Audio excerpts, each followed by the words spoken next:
What you see is a little room or a house, and it's made of steel and cloth. So I ask people to place an object inside my little room. The work is called Object Mori.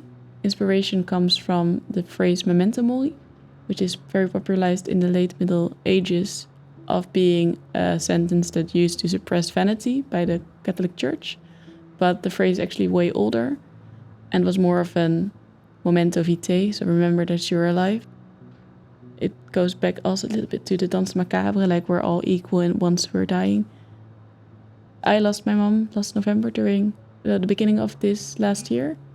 How to deal with the post-self or positive, if that's even possible, way of commemorating the dead became something that I'm very interested in. Some of the objects that are placed inside this room were once my mother's.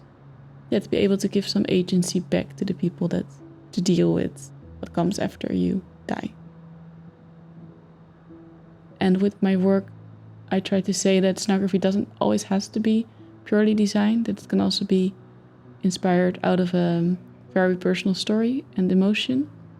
Because I always let my personal life be the drive of what was happening.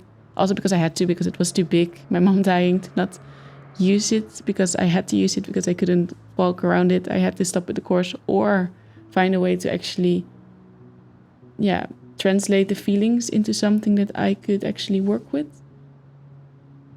After they've walked through my installation, that then they get this text that's on the desk where you actually hear interviews with young people like me who also lost a parent. So it takes a bit of time to realize that the object you're holding, that the work is a bit about grieving and creating a space of active grief.